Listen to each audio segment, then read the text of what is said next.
Ajá. ¿No es cuando el corazón no puede bombear la sangre correctamente o solo lo hace a altas presiones de llenado?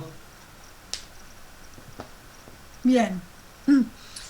Una manera de definirlo sería, no siempre a altas presiones de llenado, eso va a depender de las características de la insuficiencia cardíaca. Por definición, es la incapacidad del corazón para mantener apropiadamente el volumen minuto en relación con las necesidades de distintos órganos y sistemas, a pesar de tener adecuadas condiciones de llenado.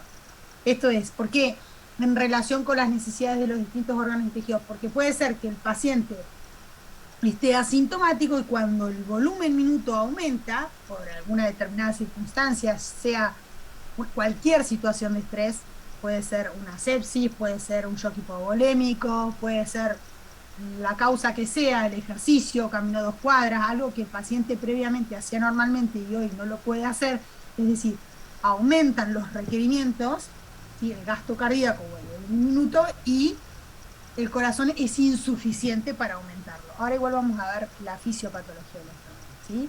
Sería eso, es la incapacidad de mantener apropiadamente el volumen minuto en relación con las necesidades que tenga el organismo. En general es un síndrome plurietiológico, como ahora vamos a ver, tiene compromiso multiorgánico, porque cuando la enfermedad ya está muy avanzada, no es solamente el corazón el que está comprometido, ¿sí? Puede caer el flujo sanguíneo renal y tener una insuficiencia renal, el paciente puede tener pérdida de masa muscular, estar asténico, ¿sí? Sobre todo en los estadios muy avanzados de la enfermedad. Hace poco vino a verme un paciente mío, yo ya lo conocía. Un señor siempre fue obeso, obeso mórbido. Y había empezado con pérdida de peso, pérdida de peso, pérdida de peso, decaimiento, deterioro del estado general. Y perdió bastante peso, ¿no? Se notaba. Y nada, él le habían dado de guardia en guardia, porque bueno, es un clásico, ¿no? Como el señor se nota que tenía disnea, el tipo caía a la guardia. Bueno, la guardia lo metían en la trituradora de estudios complementarios, nunca le encontraron nada, porque la verdad que honestamente parecía o simulaba todo como que si tuviera alguna enfermedad oncológica no diagnosticada y por eso tanto deterioro del estado general con tanta pérdida de peso. Cuestión que nada, ya había pasado por todos lados, lo habían estudiado, tenía tomografía, varias tomografías, laboratorio, de todo. Bueno, se me ocurrió pensar en una posible insuficiencia cardíaca. Digo, bueno, vamos a estudiarlo desde el punto de vista cardiológico, porque el señor sí tenía edemas y sí tenía disnea.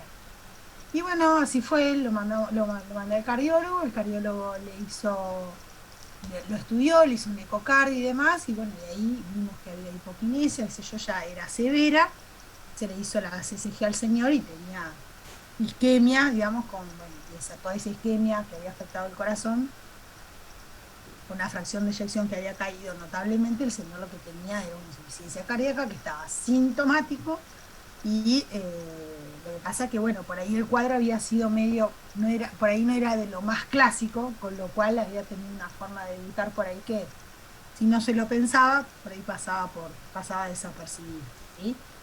Un poco se los cuento para que lo piensen, porque bueno, por ahí en esas situaciones nunca piensan en la causa cardiológica. La enfermedad cardiológica, cuando está muy avanzada, tiene una manera de comportarse muy parecida a cualquier otra enfermedad orgánica sistémica, porque se comporta como una enfermedad ya sistémica, ¿sí? Y otra de las cosas que tenía el señor era, bueno, vieron que la insuficiencia cardíaca, ahora lo vamos a ver, es ingurgitación yugular y con reflujo hepatoyugular. A la compresión hepática se veían bien las yugulares bien ingurgitadas. ¿Sí? Ahí yo me estoy señalando, pero la cámara no la tengo habilitada. Vieron que hay que poner al paciente en decúbito dorsal, ¿sí? En posición a 45 grados, no sé si ya pulsaron semiología, a 45 grados y mirar las yugulares, ¿sí? Mire, fíjense, yo no estoy a 45, pero mirarle bien acá a las yugulares, decirle que haga fuerza como para hacer caca y ahí por ahí ven, por ahí ya están ingurgitadas per se, digamos, y le hacen hacer fuerza y ven que se ingurgita más y nunca colapsan. ¿Sí? El colapso con la inspiración de las venas yugulares habla de que, digamos, no hay congestión. ¿Sí? Y si ustedes hacen la palpación del hígado y ven que se ingurgitan las yugulares, bueno, les puede hacer pensar que ese hígado está todo congestivo por una insuficiencia cardíaca también. ¿Sí? Bueno, es progresiva la enfermedad y de mal pronóstico. Cuando llega a las etapas finales, digamos, tenemos que pensar también en intervenir o poder abordar al paciente como un paciente de cuidados paliativos, por más que no sea una enfermedad no oncológica. El tema es que es muy difícil, no todos los colegas tienen manejo en estas situaciones y bueno, es como que cuesta por ahí entender que estamos frente a una etapa final de una enfermedad, que no hay cura, que es irreversible, que a pesar de todo el tratamiento y todo el arsenal, si el paciente no mejora, hay que empezar a pensarlo, ¿sí? A mí me tocó otro paciente que también yo lo conocía. Les cuento las anécdotas porque me parece que pueden llegar a ser más significativas. Y el señor, porque ahí es donde los pacientes pierden el acompañamiento de su médico, de su cardiólogo, de por ahí el especialista que lo venía siguiendo, ¿sí? Este otro señor también era un señor que había sido un EPOC, que tenía, que había sido un EPOC, que estaba con oxígeno domiciliario y demás, cuestión empezó a evolucionar, hasta que estaba ya en anasarca por la insuficiencia cardíaca, con ascitis, edemas, disneico el señor, con una fracción de eyección menor al 30%. Y bueno, la verdad es que se intentó mejorar los síntomas con diuréticos y demás, pero el señor no mejoraba desde el punto de vista de los síntomas, así que bueno, se charló con la familia y todo eso, y bueno, se pudo implementarlo rápidamente, falleció porque realmente estaba en la etapa final del señor. Pero digo pensarlo, ¿sí? Porque por ahí me parece que a veces se piensa mucho en cosas por ahí más raras y se pierde el foco de lo más frecuente.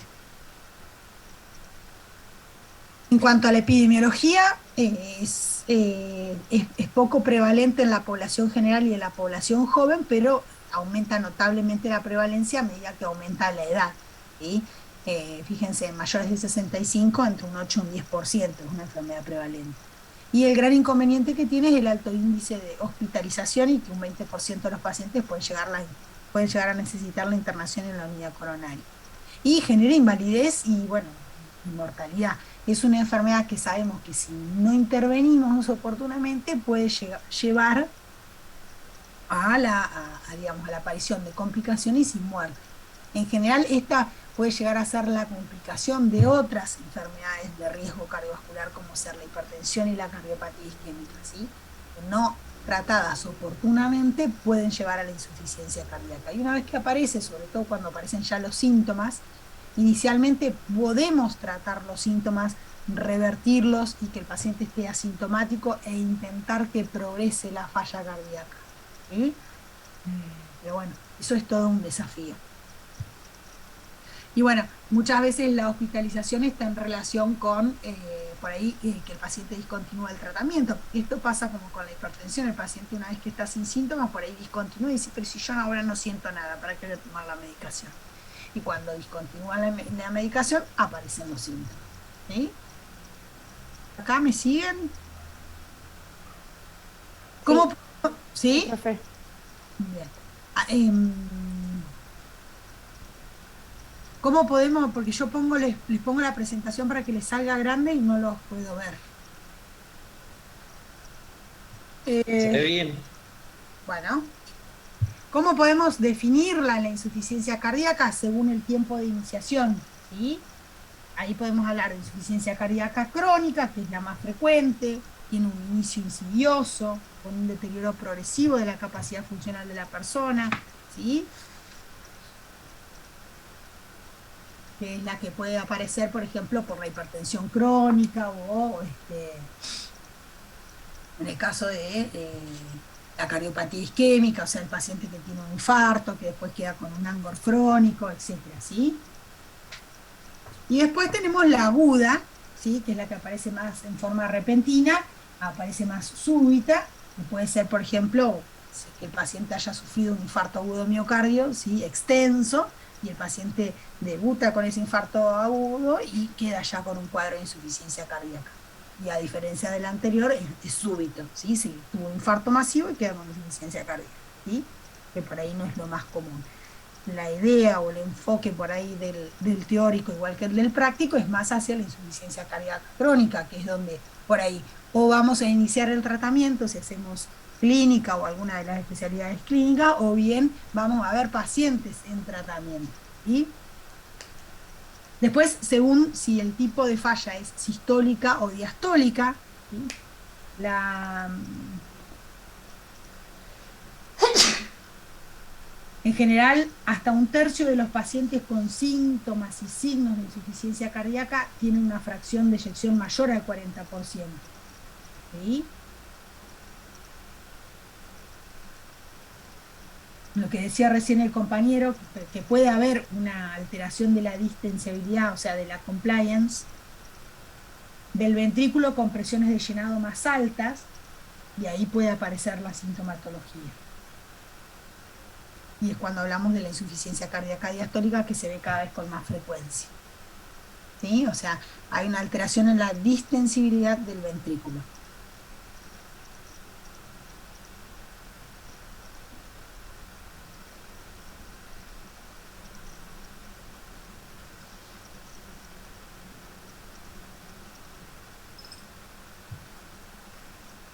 Perdón, me estaba comiendo un pedacito de una fruta. Después, lo de la severidad, ¿sí? Que podemos hablar de insuficiencia cardíaca avanzada.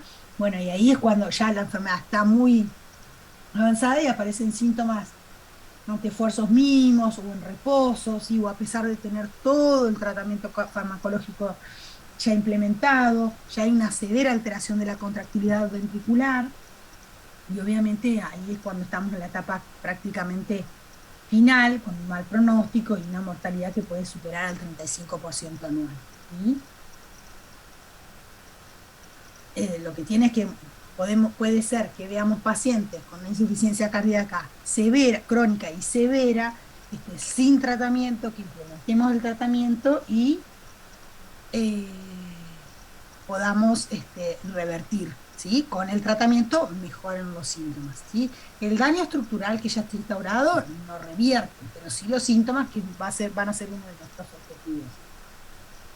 Otra de las formas de definirlo es de bajo gasto o de alto gasto, ¿sí? La mayoría de las situaciones clínicas como la aterosclerosis, la hipertensión arterial, las miocardiopatías, valvulopatías, las enfermedades del pericardio, lo que determinan va a ser una caída del volumen minuto. ¿Sí? Entonces, cuando cae el volumen minuto, se van a activar todos los mecanismos compensadores, ¿sí? La descarga adrenérgica, ¿sí? Que va a intentar compensar esa caída del volumen minuto. Hay otras situaciones que puede existir una marcada vasodilatación periférica o fístulas arteriovenosas, como el hipertiroidismo, una anemia severa, una fístula arteriovenosa o la enfermedad de Paget, que acá puede que no se pueda incrementar en forma suficiente el volumen minuto porque la demanda está excesivamente aumentada, ¿sí? Y esas serían las de alto gasto. Y estas, las de alto gasto, van a ser las que van a cursar con las enfermedades calientes, con una circulación acelerada, presiones venosas aumentadas. ¿Sí? Ese alto gasto va a estar en relación con el aumento de los requerimientos metabólicos, como por ejemplo el hipertiroidismo. ¿Sí? A diferencia de la bajo gasto, no va a tener las extremidades frías, o sea, no va a tener los edemas fríos, ¿sí? Pálidos. La de alto gasto va a ser diferente. Después, otra manera de clasificarla sería retrógrada o anterógrada. Y esto más que nada se refiere a la expresión sintomática ante la falla del ventrículo. ¿Qué pasa? Se ponen en juego mecanismos compensadores para aumentar que aumentan la precarga para lograr un volumen sistólico. ¿Sí? Vieron que para lo que es la ley de Frank Starling, de que habla de que cuanto más se dilata ese ventrículo, más chance tiene de mejorar ese volumen sistólico. ¿Sí? Inicialmente intenta a través de esos mecanismos compensar.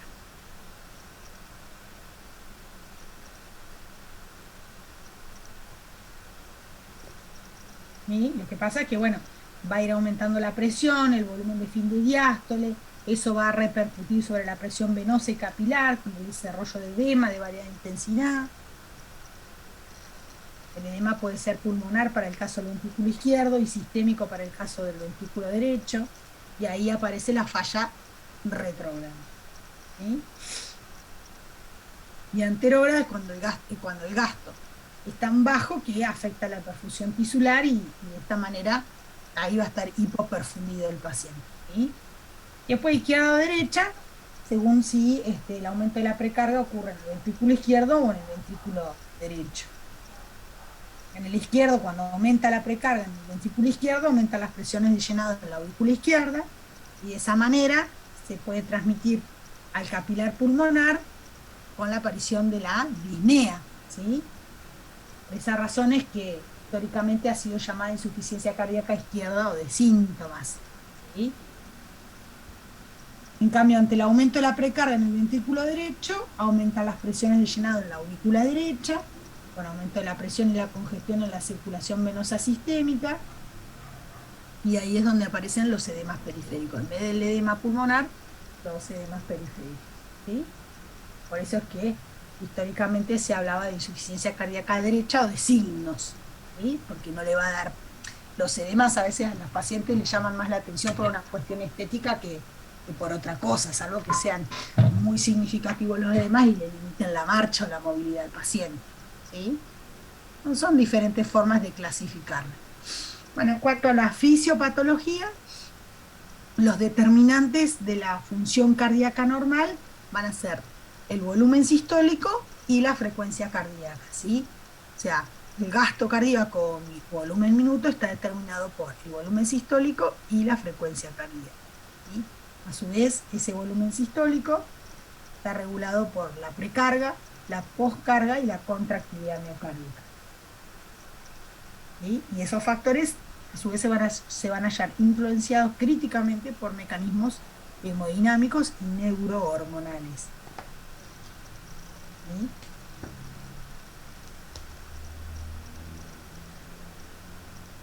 Es la precarga, ¿se acuerdan? Ay, se me metió una pestaña en el ojo. ¿Cómo definirían la precarga? Es la tensión de la pared ventricular al fin de la diástole. Bien, la precarga es la tensión de la pared ventricular al final de la diástole. ¿Y quién va a determinar esa tensión? Retorno venoso. Bien, eso va a estar determinado por la presión de fin de diástole ventricular, que eso va a estar determinado por el retorno venoso, el radio ventricular y el espesor de la pared. Que eso se integra todo en la ley de Laplace, ¿se acuerdan? Si bien existe una relación directa entre la presión y el volumen ventricular, eso no es lineal y va a depender de la distensibilidad del ventrículo. De ahí es que variaciones pequeñas en el volumen puedan determinar aumentos desproporcionados en la presión, si la distensibilidad es baja. ¿Sí? Bueno, y los factores de los cuales va a depender la precarga son el retorno venoso, que era lo que decía recién el compañero, y eso va a estar vinculado con la volemia. El tono venoso, si hay venoconstricción, también, ¿sí? Si hay venodilatación, la precarga se reduce, y si hay venoconstricción, la precarga va a aumentar. Lo mismo la contracción auricular, ¿sí? Y la distensibilidad del ventrículo. Cuanto mayor sea la precarga, mayor va a ser el volumen sistólico, ¿sí? ¿Se acuerdan que la ley de Starling establece una relación directa entre, que es lo que les mencionaba yo recién, entre el grado de estiramiento al final de la diástole y el grado de acortamiento de la fibra miocárdica? Cuanto más se estira, después más se acorta. ¿Sí? Y esto está implicado, o sea, estaría en relación con el aumento de los sitios de interacción entre la actina y la miosina del sarcómero, a medida que aumenta la precarga. Pero esto tiene un límite que se llama límite de reserva de la precarga, ¿sí? Donde aumentos adicionales de la precarga no solamente no van a aumentar el volumen sistólico, sino que hasta pueden disminuirlo. O sea, tiene un límite. Inicialmente intenta compensar, pero eso tiene un límite, ¿sí? Bueno, ¿y la poscarga?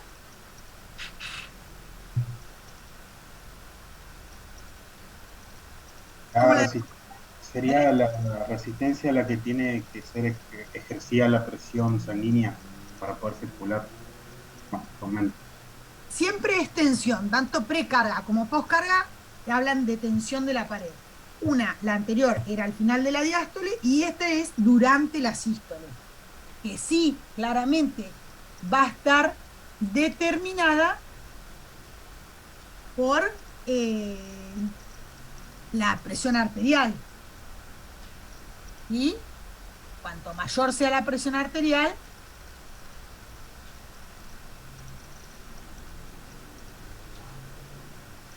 mayor va a ser Mayor va a ser la poscarga. claro.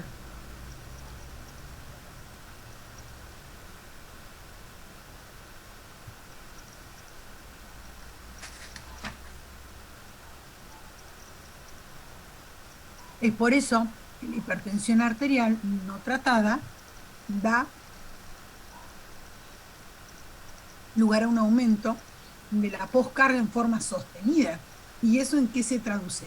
En un aumento de la presión de la pared durante la sístole, y como el corazón intenta mantener siempre ese volumen sistólico para mantener ese volumen minuto, imagínense, va a sobrecargar esa pared. Y esa sobrecarga de presión en la pared, ¿qué va a generar? Hipertrofia. Esa hipertrofia inicialmente intenta compensar hasta que finalmente ya no lo puede hacer más y aparecen los síntomas de la insuficiencia cardíaca, ¿sí? Ya generando un daño irreversible, estructural en la pared miocárdica. ¿Sí? Después lo otro es lo de la contractilidad, ¿sí? Que es la capacidad intrínseca que tiene de contraerse la fibra miocárdica. Y bueno, esta va a ser mayor o menor la fuerza de contracción frente a las condiciones, digamos, entre los cambios de pre o de poscarga. Pero fíjense, digamos, siempre trata de mantener un volumen sistólico para mantener ese gasto cardíaco. Si ese volumen sistólico cae por alguna razón, porque se infartó, o cae por esto que dijimos, aumenta extremadamente la poscarga, entonces ese volumen sistólico no puede seguir bombeando la misma cantidad, eso va a sobrecargar al corazón, se activan mecanismos de compensación neurohormonales para intentar mantener ese volumen bruto. Inicialmente, o en las primeras etapas, meses o años, lo logra, ¿sí? Compensa, pero esos mecanismos compensadores sostenidos en el tiempo van a deteriorar la función cardíaca hasta que en algún momento no pueda ya más compensar y comiencen a aparecer los síntomas. ¿Sí? Entonces, esto sería lo de la fisiopatología, lo que les muestra un poco cuáles van a ser los determinantes del gasto cardíaco, ¿sí? La precarga, la contractilidad y la poscarga. ¿Mm?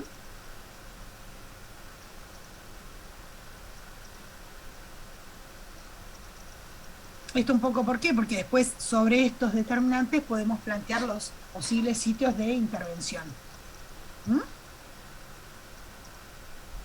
Fíjense, esto es lo que dijimos. ¿Cuándo aparece la falla de bomba? ¿Cuándo cae ese gasto cardíaco? Puede ser por una sobrecarga de presión, o sea, porque aumente la poscarga, como dijimos recién en el caso de la hipertensión arterial, por una sobrecarga de volumen, que aumente mucho la precarga, ¿sí? Porque el paciente puede ser que aumente mucho porque se infartó, por ejemplo, o bien daño primario del miocardio, ¿sí? Que se reduzca la contractilidad. Entonces, todo esto va a determinar una falla de bomba, ¿sí? Con una caída del gasto cardíaco. Entonces, ante esa caída, se activan, como dijimos recién, mecanismos neurohumorales.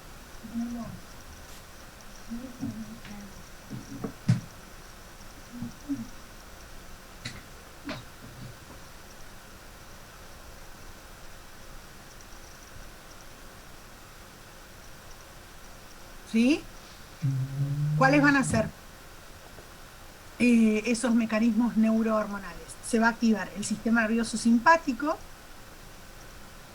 para tratar de mantener ese volumen sistólico, como decíamos recién, ¿sí? Entonces, ¿qué va a dar? Taquicardia, porque si aumenta la frecuencia cardíaca, y vimos que aumenta la frecuencia cardíaca, aumentaba el volumen minuto, ¿sí? Va a aumentar la contractilidad, también va a aumentar el tono venoso, entonces va a aumentar la precarga, va a aumentar el tono arteriolar, dando lugar a un aumento de la resistencia periférica, y todo intentando también va a retener sodio y agua. Entonces todo eso va a intentar aumentar la volemia, mejorar la precarga para mantener o sostener ese volumen minuto. Esto sucede habitualmente, ¿sí? Lo que pasa es que cuando esto excede, sí, puede dar lugar a un aumento de la presión hidrostática capilar y finalmente dar la aparición del edema pulmonar periférico con la congestión hepática, con todos la signos sintomatología que charlábamos hoy, ¿sí? Y por otro lado, también cuando cae ese gasto cardíaco, como el corazón es uno de los órganos nobles, que siempre el organismo intenta preservar su función, porque es vital para conservar la vida, al igual que todo lo que tiene que ver con el cerebro y también el riñón, ¿qué hace? Hace una redistribución de ese flujo sanguíneo regional, ¿sí? Con cambios hemodinámicos, ¿sí? Y hormonales también, de los mismos, para tratar de, va a generar vasoconstricción, por ejemplo, del lecho esplácnico, para tener disponible el flujo sanguíneo en los otros órganos, ¿sí? Sobre todo corazón, cerebro y riñón. Porque ¿para qué va a intentar sostener ese gasto cardíaco? Si cae la perfusión cerebral, el paciente hace una ACV, ¿sí? Por hipoflujo, o un síncope, ¿sí? O en el peor de los casos, la ACV. Acá vamos, ¿me siguen? Sí, profe. Bueno, digamos, esto lo que intenta mostrar un poquito sería cuál sería el modelo fisiopatológico para que aparezca la insuficiencia cardíaca. Venimos mencionando ya algunos, se activan, digamos, toda esta activación neurohormonal y tiene que ver un poco con esto, ¿sí? Dijimos recién, ¿cuáles son los mecanismos que intenta hacer el organismo para aumentar esa precarga que está disminuida? Bueno, la activación del sistema renina-angiotensina-aldosterona, ¿sí? ¿Qué hace? Retiene sodio y agua y a su vez también tanto la aldosterona como la angiotensina intentan remodelar el músculo cardíaco, generando esa hipertrofia, que es anormal, que inicialmente intenta compensar esa caída, pero que a la larga termina como llevándolo a la aparición sintomática de la insuficiencia cardíaca, porque esa hipertrofia no es un músculo cardíaco normal, ¿sí? Por eso que parte del tratamiento tiene que ver con intentar bloquear este sistema que está activado, porque acaba de haber hiperreninemia, ¿sí? Secundaria a la caída del volumen minuto, que intenta compensar. Entonces también al inhibir todo este mecanismo, no solamente vamos a inhibir la retención de sodio y agua para que no aumente tanto la precarga, sino que también vamos a inhibir el remodelamiento cardíaco, ¿sí? Otro de los mecanismos que intenta hacer es la hipertrofia ventricular, ¿sí? Es esto lo que decíamos recién, que recién mencionábamos lo de la ley de Laplace, ¿sí? O sea, que tiene que ver con el radio, el espesor de la pared, ¿sí? Fíjense, ¿qué hace cuando remodela un corazón normal? Fíjense, la hipertrofia del VI, esta tiene la hipertrofia, ¿sí? Y en realidad reduce la cavidad. Y esta se termina dilatando, se hipertrofia, pero finalmente se termina dilatando. Bueno, cualquiera de los dos no logra mantener un volumen sistólico efectivo, ¿sí? Esta es una hipertrofia adaptativa y lleva a la disfunción del VI y finalmente después termina descompensando porque no puede, si bien intenta regenerar músculo cardíaco, no lo hace de una manera normal. Bueno, ¿cuáles van a ser las manifestaciones clínicas? Las anterógradas, o sea, hacia adelante por caída, ¿sí? Por bajo gasto, fatiga, debilidad muscular, lo que dijimos recién, puede aparecer la respiración de James-Stokes, después la oliguria, ¿sí? O sea, la caída del flujo sanguíneo renal, la reducción en la formación de orina por la caída en el flujo sanguíneo renal, ¿sí? Ángulo intestinal, somnolencia, taquexia cardíaca, ¿sí? Todo eso. El ángulo intestinal por lo mismo, porque cae la perfusión. Entonces el paciente come y como aumenta el requerimiento de la circulación en el lecho esplácnico, aparece el angor, ¿sí? Las retrógradas, ¿cuáles van a ser? Disnea, como dijimos hoy, por el aumento de la presión capilar pulmonar, disnea, la ortopnea también puede aparecer, ¿sí? ¿Qué sería la ortopnea?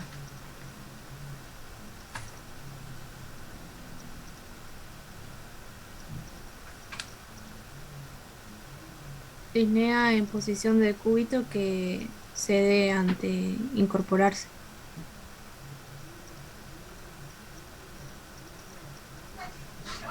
Bien, ¿sí? La ortopnea, claro, es el paciente sentado, ¿sí? Ahí aumenta la presión capilar pulmonar y aparece tiene que estar sentado porque cuando se acuesta, ¿sí? Aparece, digamos, aumenta la presión capilar pulmonar y aparecen los síntomas de la falta de aire, ¿sí?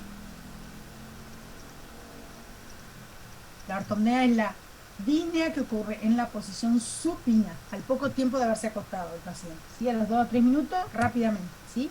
Y desaparece o se atenúa en minutos cuando el paciente se sienta.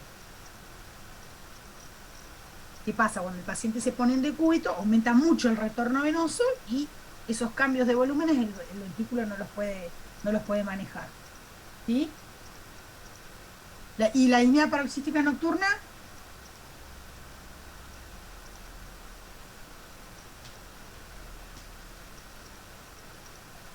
es Cuando un el paciente, es de cuando el disnea paciente se despierta a la noche y empieza a tener sensación de falta de aire repentina que lo despierta.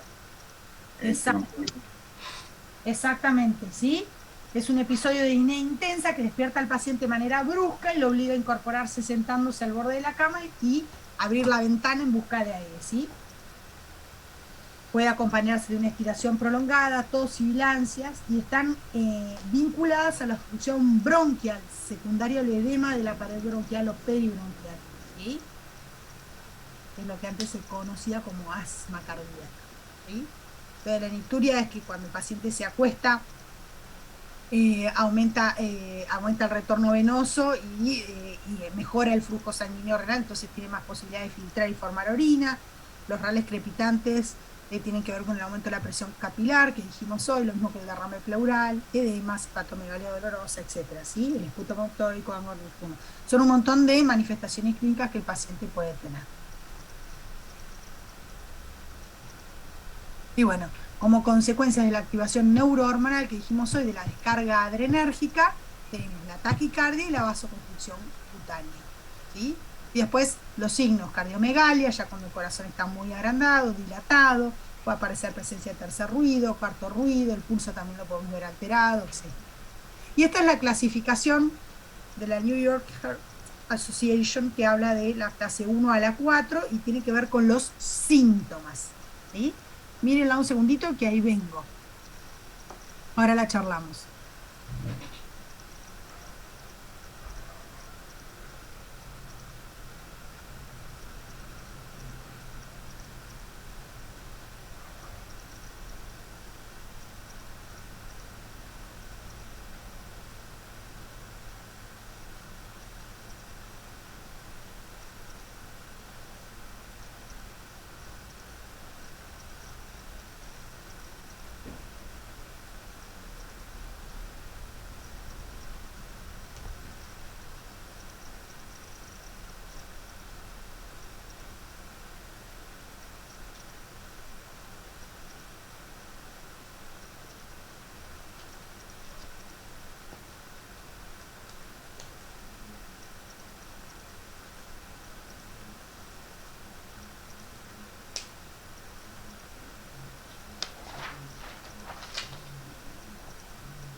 Bueno, acá estoy, disculpen.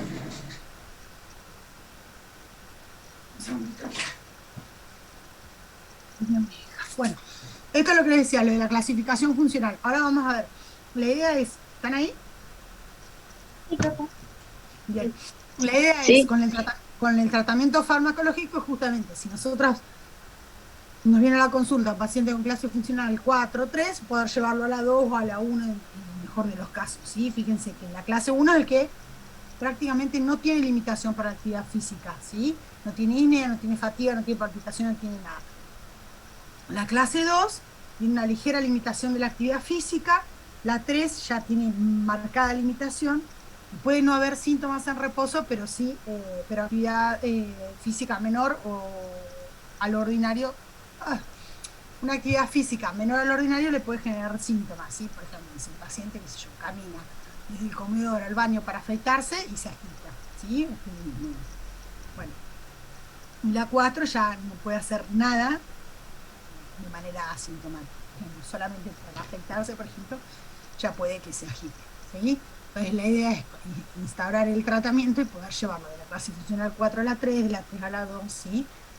Inicialmente se puede con el tratamiento, pero va a haber un momento que llegamos a la etapa por ahí final de la insuficiencia cardíaca, donde a pesar de estar con todo el tratamiento farmacológico instaurado, puede que no podamos sacarlo de esa clase funcional 4, ¿sí? Esto habla solamente de los síntomas, ¿sí? La severidad de los síntomas y de la actividad física. Esta clasificación es interesante porque plantea los estadios A, B, C y D, donde en el A solamente puede que no haya ningún daño, ¿sí? Es el paciente que no tiene síntomas, está totalmente asintomático, no tiene riesgos y puede que tenga simplemente, por ejemplo, hipertensión arterial, ¿sí? El estadio B puede que ya no tenga síntomas, pero no tenga signos, ¿sí? Pero tenga ya daño estructural, por ejemplo, disfunción ventricular, hipertrofia del VI, esto que decíamos hoy. El A es el paciente, no sé, hipertenso diabético obeso, pero que vos le haces el eco y no tiene nada, ¿sí? O sea, todavía no apareció la hipertrofia del VI y está totalmente asintomático. El B puede que no tenga síntomas, pero ya tiene daño estructural. Hacemos el eco y vemos hipertrofia del VI, por ejemplo. El estadio C, ya acá sí aparecen los síntomas. O sea, lo de la clasificación, lo de la clase funcional, esta de la New York, vale para el estadio C y D, ¿sí? Porque es recién ahí cuando aparecen los síntomas. El desafío es, si aparecen los síntomas, poder hacérselos desaparecer, ¿sí? Llevarlo de, como dijimos hoy, del 4 al 3, del 3 al 2, ¿sí? ¿Sí?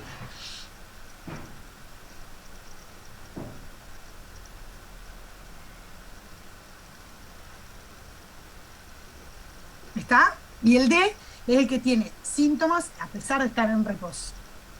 ¿Sí? Tiene alteración estructural cardíaca avanzada. ¿Mm?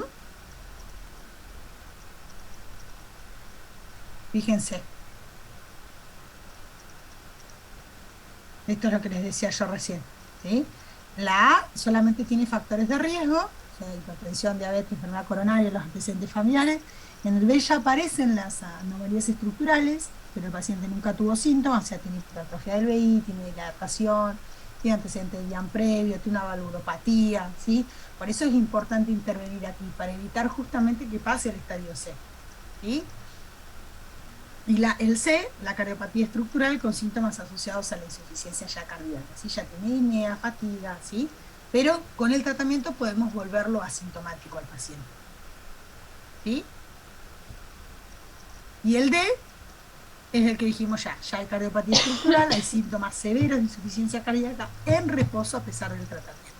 Y es acá donde hay hospitalizaciones a repetición, puede que si el paciente es un paciente joven entra en lista de espera para trasplante, ya es una insuficiencia cardíaca terminal ya en tratamiento paliativo, porque a pesar de todo el tratamiento farmacológico no revierten los síntomas. Entonces, teniendo en cuenta esto, ¿cuáles van a ser nuestros objetivos terapéuticos? Tratar de que es para, en general, para la mayoría de las enfermedades estas crónicas, ¿sí? Seleccionar un grupo de tratamiento que tenga algún efecto sobre la fisiopatología de la enfermedad, sobre los síntomas y que modifique la evolución natural de la enfermedad. Es decir, que los pacientes se mueran menos, se internen menos, ¿sí? Si hay algún grupo terapéutico que cumple con con todo esto, ¿sí? Mejorar los síntomas, la capacidad del ejercicio, reducir el número de internaciones o la mortalidad, obviamente va a ser el más eficaz. ¿Cómo lo medimos o cómo lo evaluamos? Con los ensayos clínicos controlados, ¿sí? De hecho, para insuficiencia cardíaca hay evidencia que avala el uso de uno u otro grupo, ¿sí? Pero más que nada basándonos en la fisiopatología de la enfermedad, que era lo que habíamos charlado previamente cuando vimos el esquemita de volumen minuto es igual a volumen sistólico por frecuencia cardíaca, ahí podemos plantear diferentes tratamientos.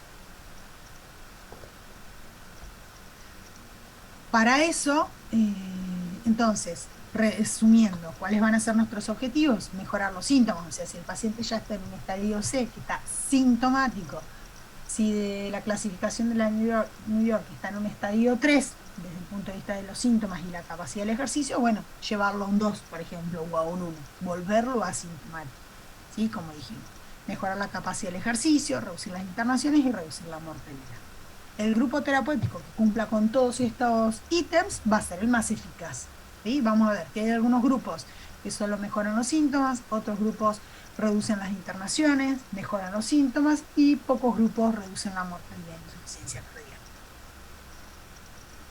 Entonces, basándonos en el uso racional de medicamentos, vamos a aplicar la tabla multiatributo, que era la que utilizamos el otro día para el tratamiento de la hipertensión, y en función de eso vamos a seleccionar el tratamiento. Cuando analicemos cada grupo, tenemos que, para insuficiencia cardíaca, ahí tenemos que ver, digamos, frente a cada situación de salud particular, con qué grupo nos vamos a quedar. Que muchas veces en estas situaciones, al igual que en hipertensión, nunca utilizamos un solo grupo farmacológico. Generalmente necesitamos 2 o más. En insuficiencia cardíaca deberíamos analizar grupos diuréticos, ¿sí? Antagonistas de los receptores ARA2, IECA, beta bloqueantes, ¿sí? Digital, ¿sí? O digitálicos, que son inotrópicos positivos. Para cada uno de los grupos tenemos que analizar, teniendo en cuenta el perfil farmacológico, o sea, es decir, el mecanismo de acción, viendo dónde intervienen en nuestro esquema fisiopatológico que veíamos hoy. Por ejemplo, diuréticos, ¿qué les parece? ¿Dónde van a intervenir?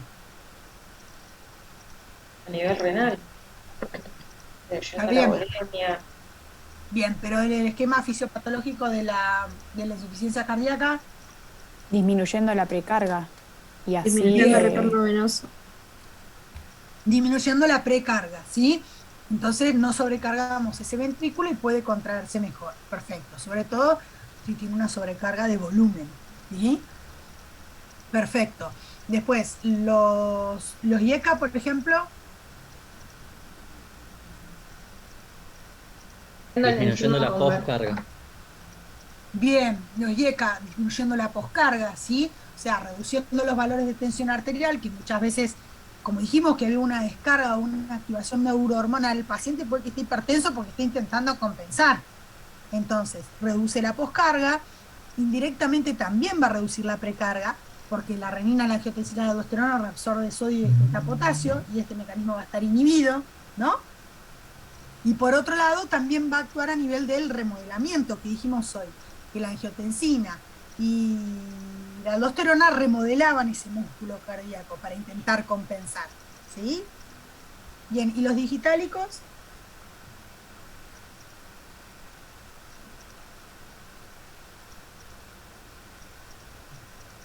Alteran el inotropismo.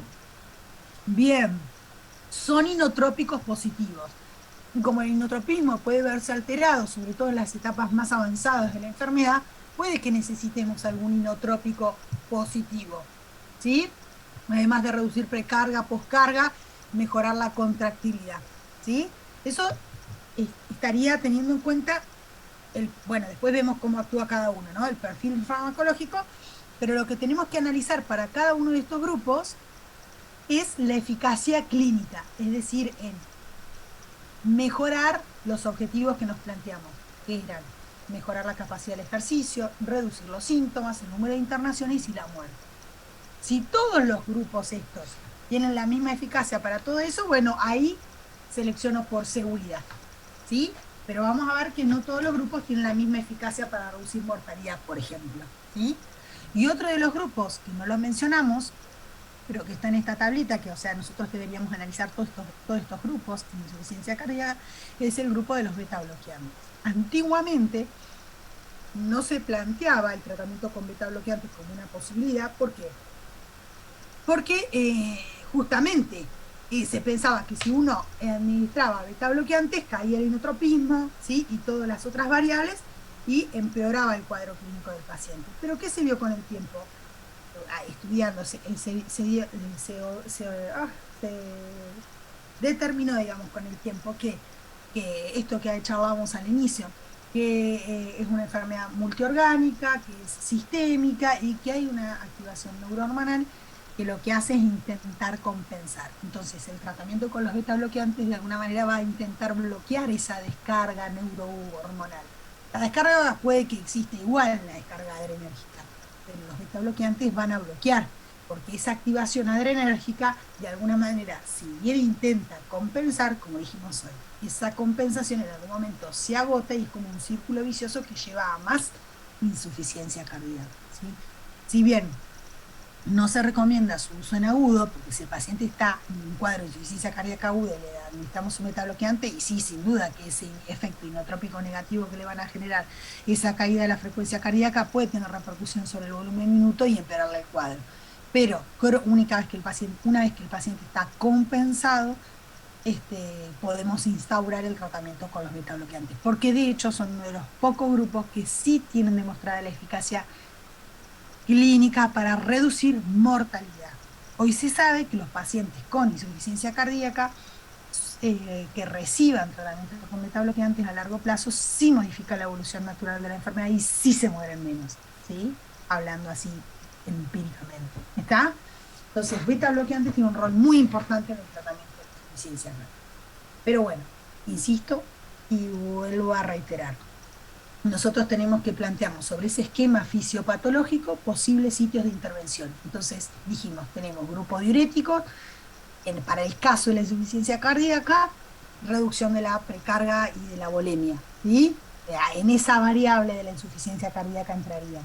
Vieron que en hipertensión vimos en los diuréticos, particularmente las tiazidas, utilizados en dosis bajas, tenían un efecto vasodilatador, con reducción de la resistencia periférica. Por eso es que las tiazidas tenían un rol muy importante en el tratamiento de la hipertensión, pero no por la reducción de sodio y agua, sino por ese efecto vasodilatador.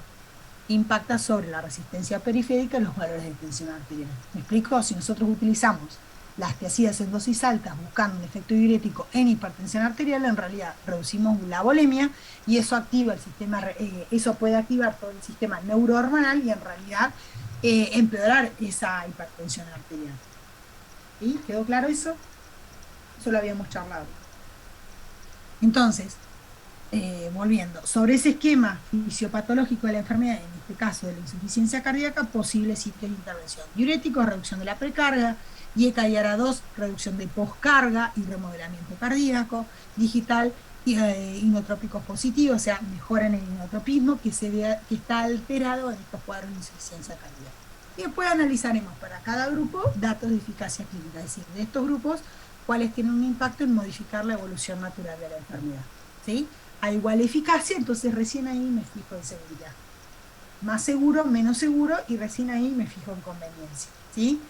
Aquí, en seguridad, cuando hablamos de efectos adversos, esto un poco nos va a servir para todos los tipos subsiguientes, tenemos que tener en cuenta efectos adversos leves y graves, frecuentes o infrecuentes. ¿Se acuerdan que los efectos adversos los clasificábamos tipo A, tipo B?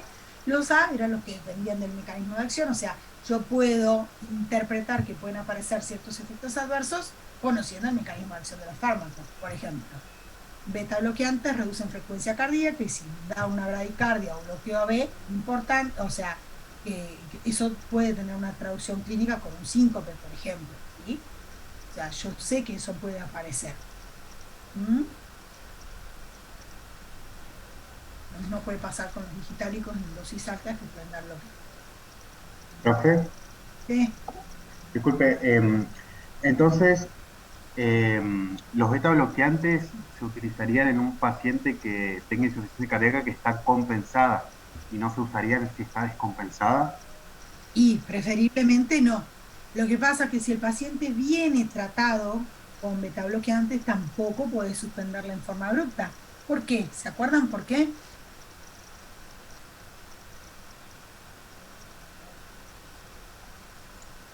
Porque ¿Me había llama una el síndrome de regulación abstinencia? de los receptores. Bien, lo de la abstinencia, pero ¿por qué? Porque someter al paciente crónicamente al tratamiento con beta bloqueantes daba una regulación a la alta de la expresión de receptores. Entonces, ante una descarga simpática, como va a estar este paciente en un cuadro de insuficiencia cardíaca aguda, si yo, que venía con tratamiento beta bloqueante, le suspendo en forma aguda, todo ese exceso de receptores adrenérgicos que va a tener van a estar disponibles y libres para que toda la noradrenalina que anda dando vuelta tenga su efecto agonista. Por ende, puedo empeorar aún más el cuadro de insuficiencia cardíaca. Y estamos hablando de no administrarlo en lo agudo, sí, digamos, no ponernos, no instaurar el tratamiento de cero. Si el paciente venía recibiendo, no le puedo suspender en forma abrupta. Lo sumo le podré bajar, ¿sí? Pero no dejarlo sin nada. Y si el paciente venía virgen de beta bloqueante, espero compensarlo y recién allí inicio el tratamiento. ¿Está? Con esto me refiero, si el paciente llega con un cuadro de un edema agudo de pulmón hipertensivo y no le voy a poner ahí el beta bloqueante. ¿Sí? Ahí voy a mejorar los síntomas, voy a mejorar la función, el volumen sistólico, el volumen minuto, y cuando el paciente esté compensado, asintomático, recién ahí. ¿Mm? ¿Sí? Gracias. ¿Sí? ¿Ahí?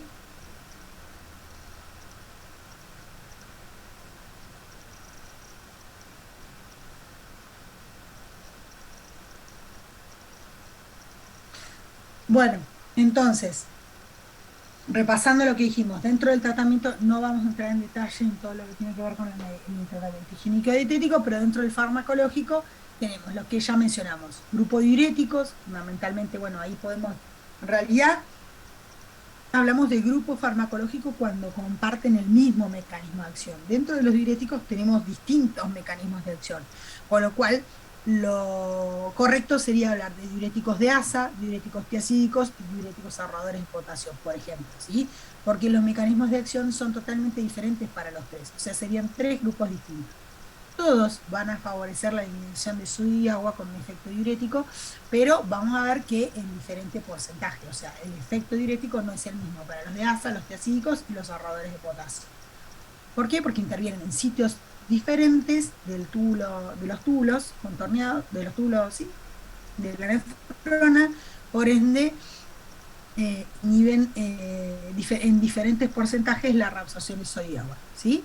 Después dijimos los IECA, que eran los inhibidores de la enzima convertidora, los antagonistas de la aldosterona, de la angiotensina 2. Estos dos, fundamentalmente, como dijimos recién, van a, en la fisiopatología de la insuficiencia cardíaca, sería reducción de la poscarga, que es el mismo mecanismo que van a tener en hipertensión que vimos, ¿sí? Reducen resistencia vascular periférica y por ende reducen los valores de tensión arterial. Beta bloqueantes, como recién también mencionamos, más que nada van a interactuar a nivel de la descarga neurohormonal, que intenta compensar esa caída del volumen minuto, y los digitálicos, que vamos a ver que los vamos a utilizar ya en estadios más avanzados para ir a la enfermedad, ya cuando, por ahí sí, en el estadio C, cuando el paciente ya es sintomático, y muchas veces en el estadio, cuando está sintomático, estadio 3 o 4 de la anterior, ¿sí? Que veíamos hoy, en relación a los síntomas con respecto al ejercicio y demás. Bueno, recién entonces hicimos esta salvedad de los diuréticos de techo intermedio, que serían las tiacidas, que estos favorecen la eliminación de sodio y agua entre un 5 y un 10%, ¿sí? Los de techo alto o de asa, ¿sí? Tendríamos la furosemida, ¿sí? Y estos favorecen la excreción de sodio y agua entre un 20 y un 25%, son los más eficaces teniendo en cuenta el efecto diurético, ¿está bien? O sea que para mejorar los síntomas probablemente tengamos más mejoría con estos que con los otros. Después están los de techo bajo o ahorradores de potasio, que estos favorecen la eliminación de menos del 5% del sodio y agua, ¿sí? O sea, fíjense que el efecto diurético es notablemente diferente entre los tres grupos. Y yo lo que quiero, el paciente está con un edema agudo de pulmón, ¿sí? Con una disnea que no tolera ni la sedestación, o sea, estar sentado, ¿y cuál piensan ustedes que van a utilizar?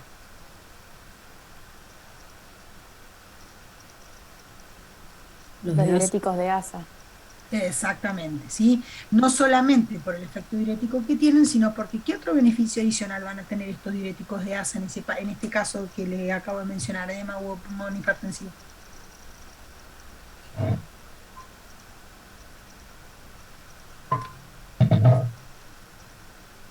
¿Tiene algo que ver con el tema de la reabsorción de sodio y cloruro? ¿Quizás? No, tiene que ver también con un efecto sobre la precarga, pero no solamente por forzar la diuresis.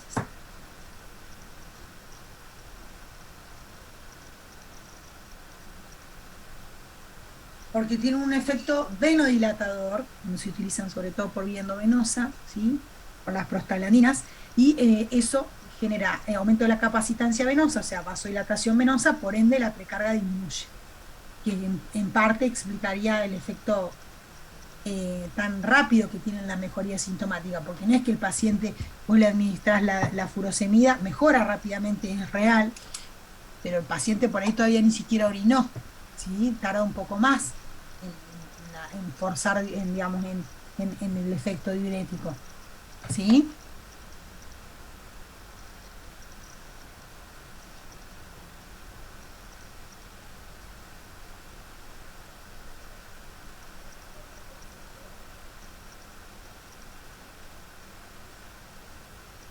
Entonces, fíjense, los diuréticos de asa, que son los que mayor efecto diurético tienen, ¿sí? Que son los que mencionamos recién. ¿Por qué? Porque bloquean el transportador sodio-potasio 2-cloruro. ¿Sí? Y a este nivel, en la rama gruesa ascendente de Henle, es donde mayor reabsorción de sodio y agua hay. Entonces, a través de ese transportador, si nosotros lo bloqueamos con los diuréticos de asa como la furosemida, favorecemos, o sea, el sodio se reabsorbe cerca del 80%, o sea, cerca del 80%, ¿sí? Se filtra y se reabsorbe. Bueno, acá bloqueamos hasta un 30%. Cambio con las tiacidas, el túbulo contorneado distal, inhibimos el cotransportador sodio 2-cloruro, ¿sí? Y favorecemos la eliminación de entre un 5 a un 10. Perdón, de un 10 a un 15, eso según de la bibliografía donde lo tomo. Pero siempre está en el punto intermedio con los diuréticos de asa. Y los ahorradores de potasio, acá, más distalmente, donde ya la posibilidad de reabsorber sodio y agua es mucho menor. Y por eso es que favorecen, digamos, que tienen un efecto diurético aproximadamente del 5%. ¿Sí? Entonces, acá tenemos lo de la furosemida, ¿sí? Dijimos recién, es el importador sodio-potasio 2-cloruro. Si lo inhibimos, ese sodio-potasio 2-cloruro no pasa al interior celular. Acá tenemos la luz y acá tenemos el líquido intersticial. Si no pasa, ¿sí? Y por ende todo el sodio y el cloruro de sodio, o sea, todo el líquido queda en el interior, en la luz tubular. El tema es que esa diferencia de gradiente que se va a generar a un lado y al otro, inclusive del líquido intersticial, ¿sí? Favorece también o de alguna manera altera la reabsorción de calcio y magnesio que se reabsorben acá a nivel paracelular. ¿Sí? El magnesio va a ser arrastrado con estos, por eso también puede dar caída del magnesio. ¿Y qué va a pasar con el calcio?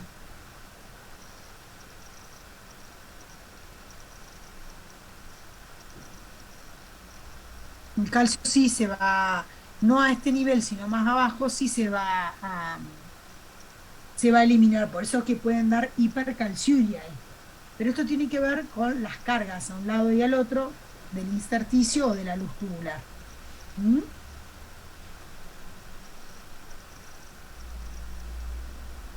¿Sí o no? Sí, profe. Sí. Los tiacídicos, ¿sí? Inhiben el cotransportador sodio 2-cloruro, ¿sí? Acá más distalmente en la nefrona, y de esa manera el sodio y el fluoruro quedan en el interior celular, ¿sí? Disminuyen esa reabsorción de sodio. El inconveniente que tenemos con esto es que esto se tiene que filtrar, y en los casos de insuficiencia renal, ¿sí? Sobre todo cuando el clearance es menor al 30%, estos diuréticos prácticamente no se podrían utilizar. Que bueno, muchas veces en los cuadros de insuficiencia cardíaca avanzada es una gran limitante, ¿sí? Más allá de que lo que necesitamos en los cuadros de insuficiencia cardíaca congestiva es disminuir esa precarga justamente para darle mejoría sintomática al paciente. ¿Sí? Entonces, los diuréticos en general, digamos, tienen mejoría de la sintomatología por esa reducción de la precarga y ese aumento de la diuresis, ¿sí? Con modificación de la volemia, dan mejoría sintomática, la disnea, mejoran la capacidad del ejercicio, ¿sí? Pero cuando analizamos eficacia clínica, ¿sí? No tienen un impacto en modificar la evolución natural de la enfermedad, simplemente dan mejoría sintomática, ¿sí?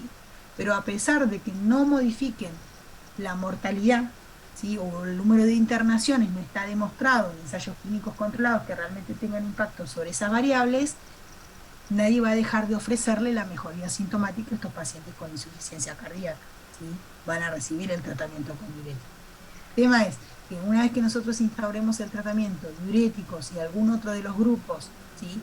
Para justamente compensar estos mecanismos, para inhibir estos mecanismos compensadores que a su vez perpetúan todos los síntomas, puede que iniciemos diuréticos para mejorar la sintomatología, y una vez que la sintomatología mejore, mejoren los edemas, el paciente no tenga tanta disnea y demás, podemos empezar a hacer un plan de descenso.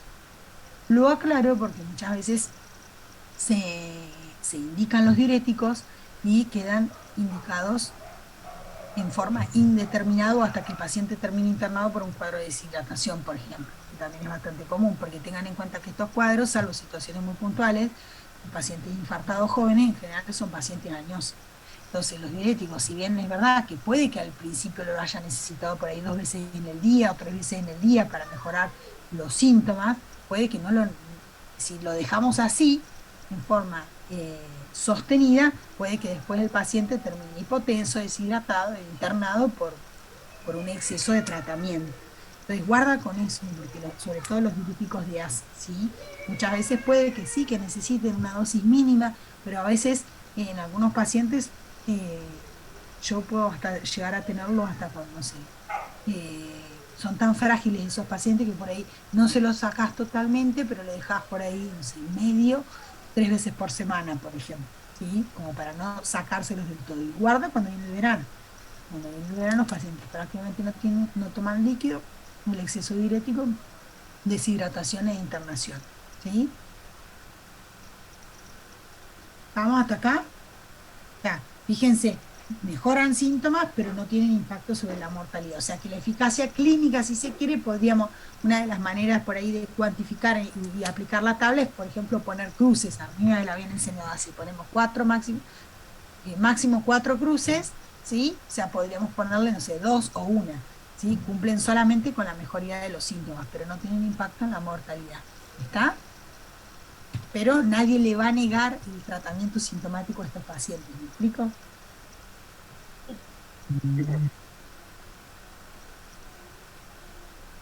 Otro de los grupos, no vamos a entrar acá en demasiado en detalle porque seguramente los vieron en hipertensión, los IECA y los ARA2, pero dijimos recién que en cuanto al esquema fisiopatológico, teníamos que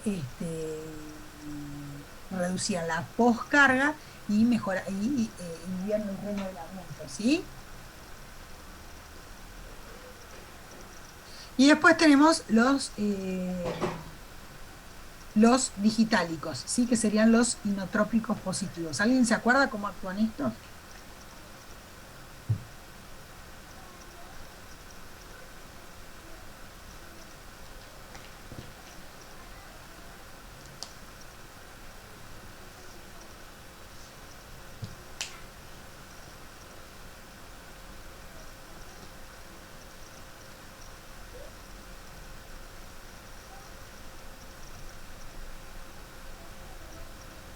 ¿Cómo actúan? ¿Nadie se acuerda? Básica. Sé que son inotrópicos positivos. Entonces lo que hacen es tratar de mejorar el volumen sistólico en un paciente con insuficiencia. Bien, perfecto. Actuaban, ¿se acuerdan? A nivel de la bomba de sodio-potasio, ¿sí? Inhibiendo esta bomba. Generalmente los glucósidos actúan a nivel digamos, del ciclo inión del potasio, por eso es que es tan importante mantener valores de potasio dentro del rango de la normalidad cuando los pacientes reciben el tratamiento con los glucósidos cardíacos, ¿sí? Con este nivel. Entonces, al inhibirse esta bomba, el sodio queda en el interior celular, ¿sí? Este intercambiador sodio-calcio indirectamente deja de funcionar, por ende queda el calcio en el interior celular, y el calcio en el interior celular aumenta la contractilidad, ¿sí? De esa manera se explica el efecto inotrópico positivo que tienen estos, ¿sí?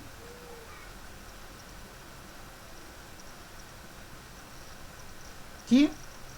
Estos, en cuanto a nuestros objetivos terapéuticos, estos los tienen ustedes en la guía, tienen por ejemplo, el estudio que habla del efecto de la digoxina, la mortalidad y la morbilidad en los pacientes con falla cardíaca. Estos mejoran la capacidad del ejercicio, o sea, han demostrado en ensayos clínicos esto, mejorar la capacidad del ejercicio, reducen el número de internaciones, está visto que lo reducen, y en los cuadros de insuficiencia cardíaca ya sintomática asociado a los IECA y a los diuréticos, ¿sí? O sea, por ahí no reducen la mortalidad, pero reducen el número de internaciones. Pero bueno, estamos hablando ya de un cuadro de insuficiencia cardíaca, está ahí COD, ¿sí? Y del COD muchas veces ya clase funcional 3 o 4, ¿sí? De los que veíamos hoy. O sea, son una opción, pero cuando hablamos de digitalicos, que lo vamos a ver por ahí, nos vamos a extender un poco más en el práctico, les sugiero que lean digitalicos o inotrópicos positivos. El gran inconveniente lo tenemos en la seguridad, ¿sí? Que muchas veces limita su uso. Entonces, el perfil farmacológico para el caso de insuficiencia cardíaca podríamos plantear que al inhibir la bomba de sodio ATPasa, favorecen el aumento del calcio intracelular con un efecto inotrópico positivo, pero a su vez también tienen efectos sobre el sistema de conducción, ¿sí? Que pueden reducir la frecuencia cardíaca. En cuanto a la eficacia, lo que dijimos recién, en insuficiencia cardíaca mejoran la capacidad del ejercicio, disminuyen el número de internaciones, está este estudio del DIG, ¿sí? Y en cuanto a la seguridad, tenemos dentro de lo más frecuente son los síntomas gastrointestinales, también alteración cromática de la visión, ¿sí? Se habla de que perciben coloración roja, no es tan frecuente, pero sí los síntomas digestivos, y también, bueno, el bloqueo AB, ¿sí? Por este efecto sobre el sistema de conducción cardíaca. Después, en cuanto a la conveniencia, contraindicaciones tenemos múltiples acá, porque no sé si recuerdan que está dentro de los fármacos que tienen un rango terapéutico muy estrecho. La digoxina se acumula, particularmente ¿en qué tejido? ¿Alguien sabe?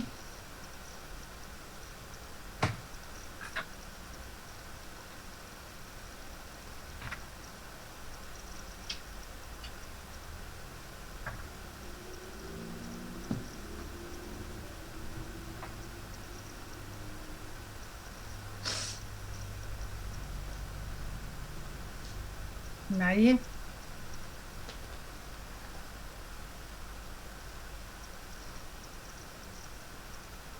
¿La digoxina, profe? Sí. El músculo esquelético, corazón, riñón y no me acuerdo qué más. Bien, en el músculo. Piensen ustedes que estamos pensando en utilizar este grupo de fármacos en pacientes que ya prácticamente puede que hayan perdido gran parte de la masa muscular, ¿sí? O por lo menos la tengan reducida, con lo cual la concentración plasmática puede ser mayor. Entonces, ojo con eso, ¿sí? Sobre todo cuando por ahí lo administran pacientes por ahí muy añosos, que tienen poca masa muscular, que la función renal está alterada, porque estos se van a eliminar por vía renal, ¿sí? Y considerando que tiene un rango terapéutico muy estrecho. De hecho, se puede dosar digoxinemia, ¿sí? O sea, las concentraciones plasmáticas de digoxina. El tema es que nos vamos a guiar más que nada por la clínica del paciente. Si el paciente está dentro de las concentraciones terapéuticas, pero está muy sintomático, o sea, con muchas náuseas, anorexia es otra de las cosas que da, ¿sí? Hay que indagar sobre esos efectos adversos, bueno, ahí habrá que replantearse. Y como tiene un rango terapéutico muy estrecho, o sea que pequeñas oscilaciones rápidamente pueden superar la tóxica mínima, hay que ser muy cuidadoso con eso, ¿sí? Controlar, como dijimos recién, el potasio plasmático, función renal, ¿sí? Y la coadministración con otros fármacos, porque este paciente que tiene insuficiencia cardíaca, que está sintomático, seguro que está recibiendo algún otro de los grupos, ¿sí? Algún diurético o algún betabloqueante. ¿Sí? El diurético le va a producir hipocalemia, pero el betabloqueante le va a aumentar las concentraciones de potasio. Entonces, el problema acá con la dioxina es si cae mucho el potasio, porque ahí, ¿qué pasa? Como queda libre el sitio de unión del potasio a la bomba, el digital va a tener mayor efecto, ¿sí? Y con mayor riesgo de toxicidad, ¿sí? Entonces acá, dentro de las contraindicaciones o las interacciones, cualquier otro fármaco que aumente o que reduzca el potasio, entendiendo qué pasa si aumenta o disminuye, ¿no? Con respecto a la pauta de dosificación, que eso lo habíamos visto en básica, como tiene justamente un rango terapéutico muy estrecho, con una vida media muy prolongada, casi de 36 horas, y se elimina por vía renal, y estos pacientes muchas veces tienen alterada la función renal, tenemos una de las maneras que se encontró, digamos, de que sea una pauta de dosificación más segura, es administrarlo todos los días en pequeñas dosis, ¿sí? De hecho, la digoxina se la podemos administrar por vía endovenosa, que generalmente como tiene un volumen de distribución muy alto, podemos utilizar alguna dosis de carga cuando lo que buscamos es reducir frecuencia cardíaca, por ejemplo, en un paciente con una FA de alta respuesta ventricular, y queremos bloquear para mejorar la sintomatología, o también lo podemos utilizar por vía oral. Las presentaciones por vía oral vienen de 0,25 miligramos, pero la realidad es que en estos pacientes, si estamos diciendo que pueden tener alterada la función renal, que pueden tener modificaciones en el dosaje del potasio plasmático, que tiene esta droga o este fármaco un rango terapéutico muy estrecho, que son pacientes que tienen baja cantidad de masa muscular, que es donde se va a acumular, entonces podemos utilizar dosis bajitas, sería lo ideal, ¿sí? Y utilizamos en general de lo que viene, de la presentación que viene, que es de 0,25, usamos 0,125. Por lo menos yo en todos mis pacientes añosos utilizo la mitad de la dosis, ¿sí? 0,125. Y siempre va a ser más seguro utilizar menos dosis, pero todos los días, ¿para qué? Para mantener una concentración en el estado estable, una concentración plasmática, y no grandes oscilaciones que sube, baja, sube, baja, sube, baja. Antiguamente, por esto de que tiene una vida media prolongada, un rango terapéutico muy estrecho, se utilizaba, por ejemplo, la pauta de administración que se sugería era de lunes a viernes y hacían suspensión de sábado y domingo. Pero ¿qué pasa? Yo alcanzo la concentración en el estado estable, alcanzo concentraciones estables de cuando llego al viernes, el sábado y domingo suspendo, caigo. Otra vez necesito 4 o 5 días media para llegar a la concentración en estado estable. Y esas oscilaciones que sube y baja en forma tan abrupta, y tiene riesgos, ¿sí? Y además que el paciente no adhiere, se olvida, ¿sí? O antes hacía el lunes, miércoles, viernes. Es más seguro, todos los días mitad de dosis. Entonces los picos y los valles son más chiquitos, ¿sí? Con menos riesgo de toxicidad. Y otra de las cosas a tener en cuenta acá también con la digoxina es que produce un trastorno de repolarización. ¿Y qué da? ¿Cómo se va a traducir en el electrocardiograma?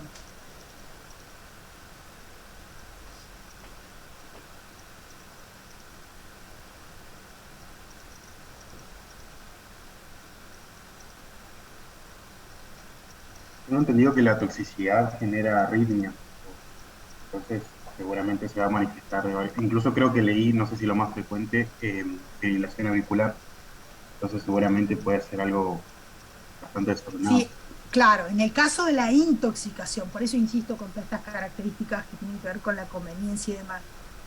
En el caso de la intoxicación, pueden dar arritmias ventriculares o trastornos severos de la conducción AV, ¿sí?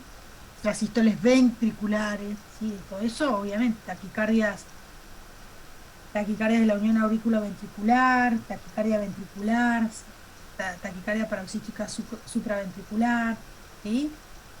Obviamente todo eso puede desencadenar muerte súbita, ¿no? bloqueo AB, como dijimos hoy, ¿sí? Pero ¿qué es lo de la cubeta digitálica?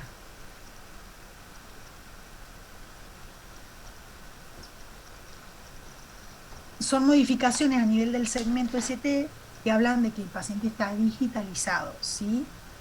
No necesariamente expresa signos de intoxicación.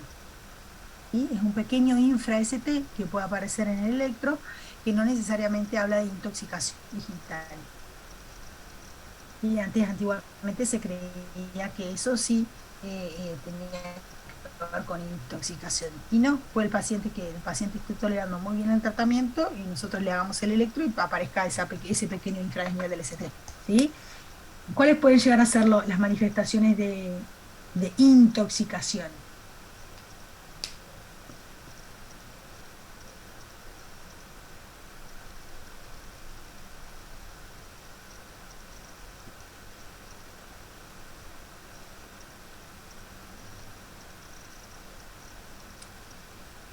Los que dijimos recién, los gastrointestinales, ¿sí? Anorexia, náuseas, vómitos, alteraciones visuales, ¿sí?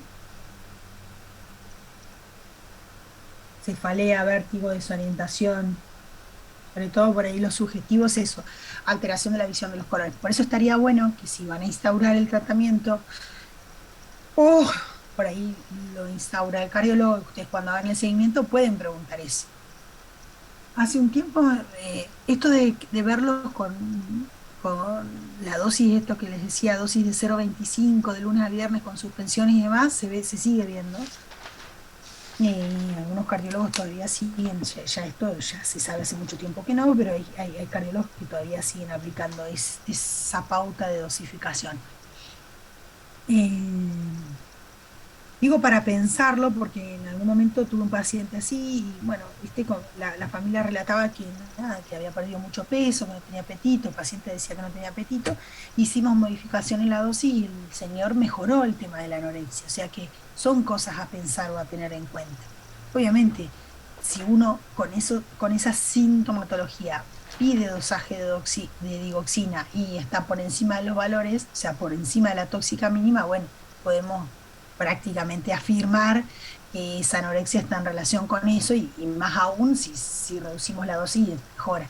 ¿Sí? Digo, pero para pensarlo. ¿Sí?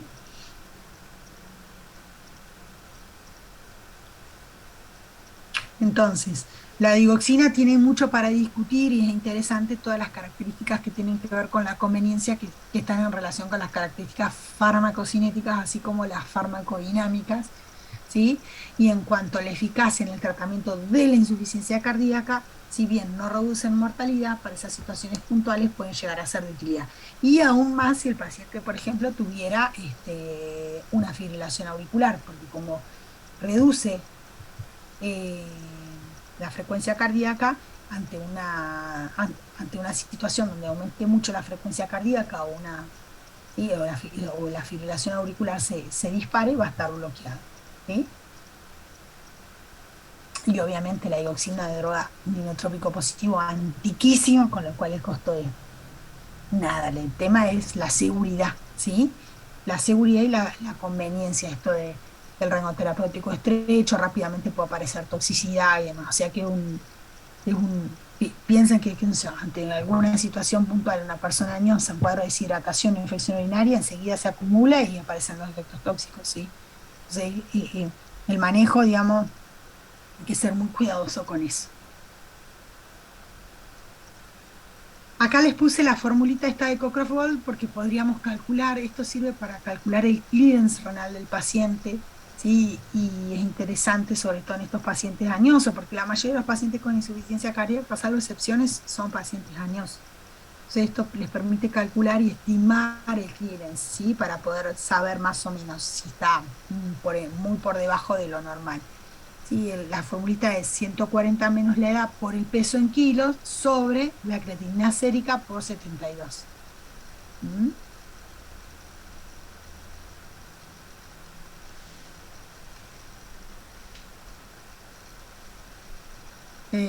Más que nada para hacer ajuste de dosis. ¿Sí? Y finalmente, para el grupo de los beta bloqueantes, que no nos vamos a detener demasiado porque yo creo que ya están más que mareados, eh, dijimos que ante la caída del volumen minuto se activaba todo el sistema neurohormonal, o sea, el sistema nervioso simpático, ¿sí? Entonces, ahí teníamos, va a haber descarga simpática, ¿sí? Que intenta compensar para intentar aumentar el inotropismo y demás. Temas que eso a largo plazo termina generando mayor insuficiencia o mayor caída del volumen. Entonces, el uso de los beta bloqueantes en este esquema fisiopatológico nos va a mejorar, va a reducir la resistencia periférica, nos va a reducir la contractilidad, ¿sí? Y también nos va a alterar el remodelamiento que hemos dicho hoy, ¿sí? Indirectamente, porque esta descarga de energía que hace, estimula a nivel renal para que se active el sistema renina-angiotensina-aldosterona. Entonces, al producir el bloqueo sobre esos receptores beta a nivel renal que activan ese sistema renina-angiotensina-aldosterona, indirectamente evitan ese remodelamiento con esa hipertrofia que perpetúa todo este cuadro, ¿sí?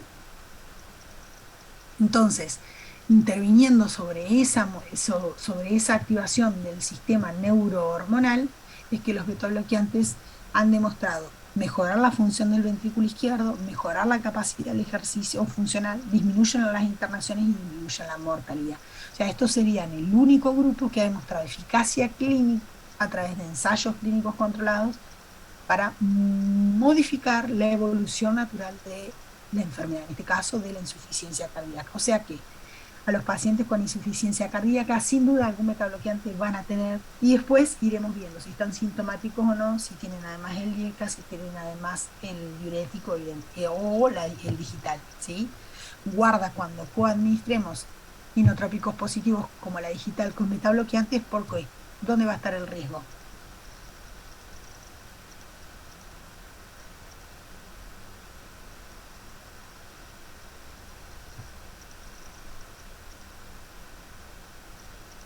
¿Qué les parece? En la disminución de la frecuencia. Bien, ¿sí? Dijimos hoy, bloqueo AB, disminución de la frecuencia, ¿sí? Y con el potasio, ¿cómo va a ser la interacción entre estos dos?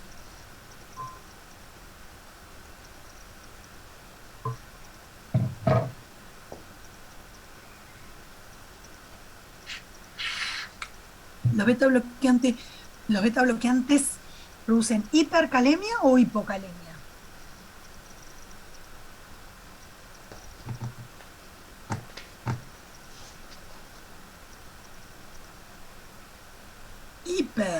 Hipercalemia, con lo cual, digamos, no sería tan riesgoso el tema de, o sea, no facilitarían la intoxicación, ¿sí? Porque generan hipercalemia. En cambio, con los diuréticos, ¿cómo sería la interacción con digital?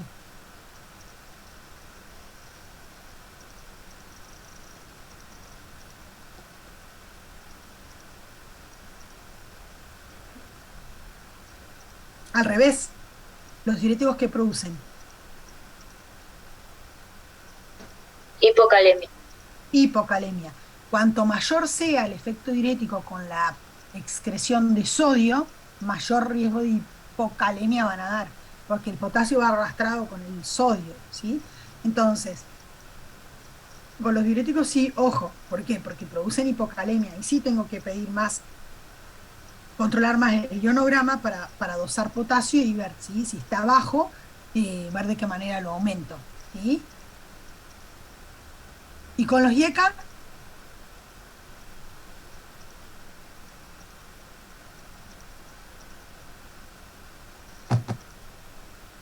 Hipercalemia también producen. bien, hipercalemia, ¿sí? No es que no se puedan coadministrar, de hecho en situaciones puntuales por ahí el paciente va a tener todo, va a tener el IECA, va a tener el beta bloqueante, va a tener, ¿sí? Y el digital. El tema es, bueno, ahí controlemos el potasio, vemos qué pasa, ¿sí? Porque en ese paciente que tiene ya daño estructural, que tiene hipertrofia, el tema de las modificaciones en el potasio pueden desencadenar una muerte súbita, ¿sí? Todas las reglas que dijimos. ¿Está? Bueno, por ahí no entramos en detalle en ARA y IECA porque entiendo que lo vieron en el práctico anterior, en el teórico anterior, ¿sí? La mayoría de estos fármacos los vimos en hipertensión y los vamos a volver a ver ahora en insuficiencia cardíaca. Lo que varía o lo que digamos, es sobre qué variable de la fisiopatología de la enfermedad interviene. El perfil farmacológico probablemente sea el mismo. La única diferencia o salvedad está en el grupo tiacidas, que en el tratamiento de la hipertensión las utilizamos. ¿Por qué? Porque reducen resistencia vascular periférica utilizadas en dosis bajas, no por el efecto diurético. En cambio acá, en insuficiencia cardíaca, los diuréticos tiacídicos los podemos utilizar cuando aparecen los síntomas y queremos reducir precarga con aumento de la diuresis para mejorar los síntomas, casi por el efecto diurético, ¿sí? Porque actúan a nivel del túbulo contromedado. ¿Sí? Y lo que tenemos que analizar justamente es esto, ¿no? Los datos de la eficacia clínica, que eso no nos lo da la evidencia científica, ¿sí?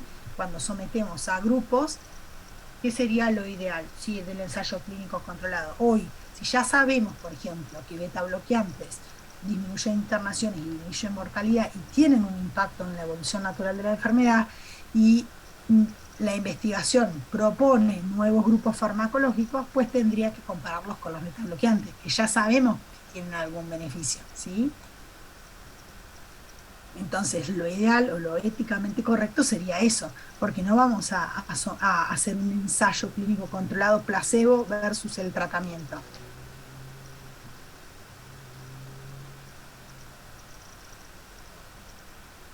¿Sí?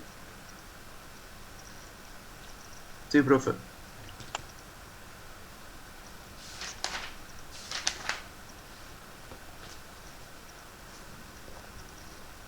Eso sería lo correcto. Lo mismo que para evaluar eficacia clínica en hipertensión arterial. ¿Sí? Los que yo ya sé que tienen un impacto en la evolución natural de la enfermedad, que reducen complicaciones y mortalidad, bueno, compararlo con ese, para decir que realmente es mejor. Porque si no, es mejor versus el placebo, ¿sí? Es mejor que lo que ya tengo.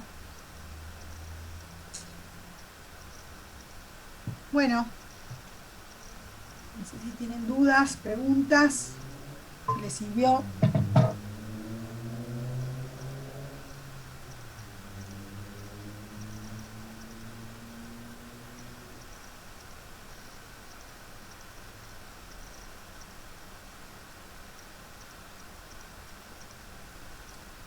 Sí, profe, gracias. Estuvo muy bueno.